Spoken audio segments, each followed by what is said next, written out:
Hey, thanks for coming to my kitchen. I'm Jade, and I'm going to show you an easy way to take a down-home recipe and jazz it up a little bit. It's called Fried Chicken Supreme, and it's pretty simple. It's going to be messy, but you know what? Sometimes it's worth the effort, okay? Because when you really love your friends and your family, you do what you have to do for them. So let's go ahead and start showing our family some love. You want to start with a whole chicken breast per person, and you want to go ahead and pound it out. Get your handy dandy mallet. You're going to put it in a bag, and you're just going to lightly pound it out. This is one of my favorite things to do. Relieves stress. It also makes the chicken very tender, and it helps it to cook quicker. Now you want to make sure you leave a little air opening for it, because you don't want to bust your bag open. Because there is nothing worse than having busted chicken parts all over you.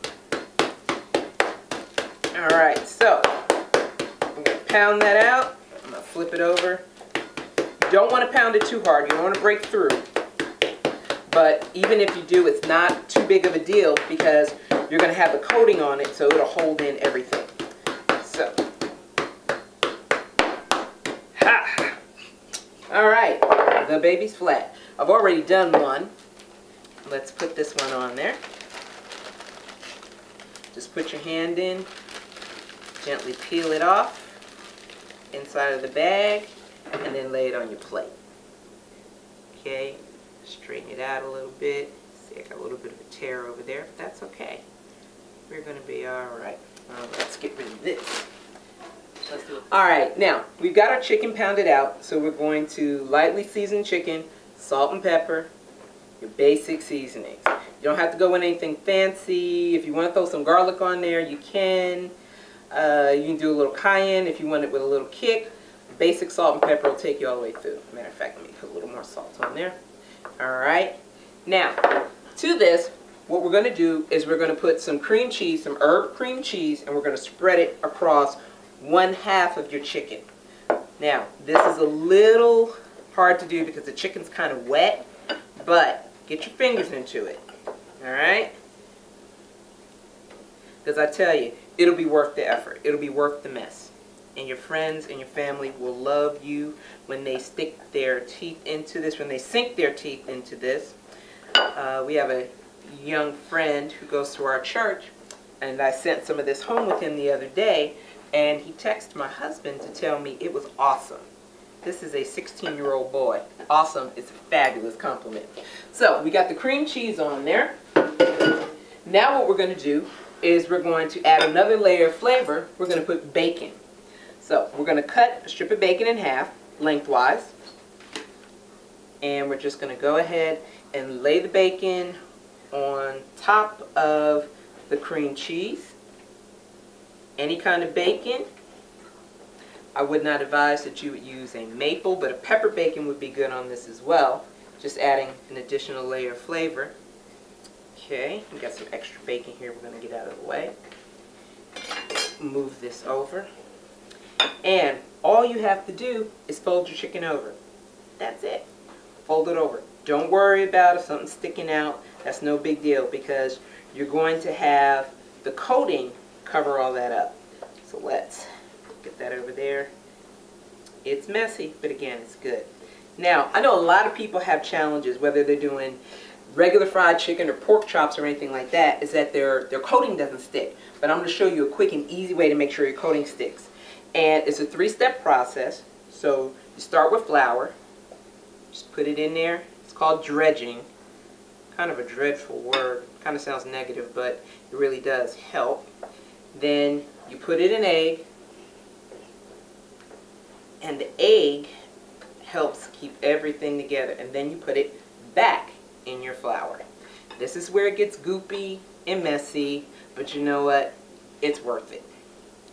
Now, you want to make sure you press that down real well. Get your flour all over it, and just put it on a plate and let it sit while I get the other one done. So, 3 steps. Flour, egg, and this is basically just egg and some milk. I use cream because I like that extra thickness.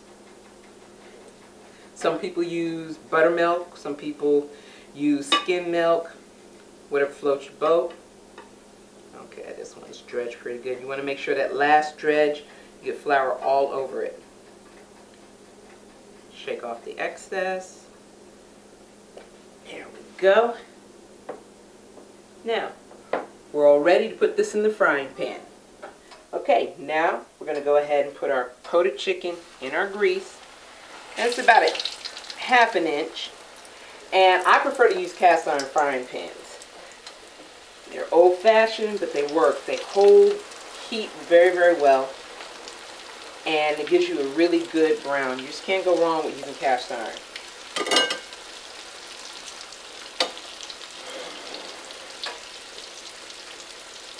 What you're going to do is you're going to fry these for 7 to 8 minutes on each side. Since you've pounded them out, they're very, very thin. So that'll help with the cooking time, so you don't have to worry about any kind of raw meat.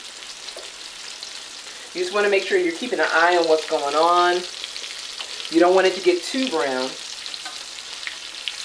but you're going to get a real good crust on these. And you want to make sure it's just kind of wiggle it just a little bit to make sure it's not sticking on the bottom. But if your pan's hot enough, that shouldn't be much of an issue.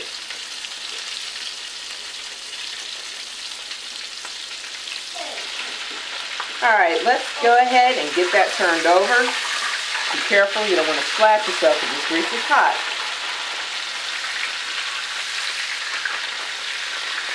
You got a good brown crust on this. And we're going to let this continue to fry for another 7 to 8 minutes. So here we go, chicken fried chicken supreme. It takes a little more, but it's a whole lot of fun. And the flavors are so exciting that you won't believe that you're just not eating chicken fried chicken. Now, I'll give you a little hint. You can smother it with white gravy if you want.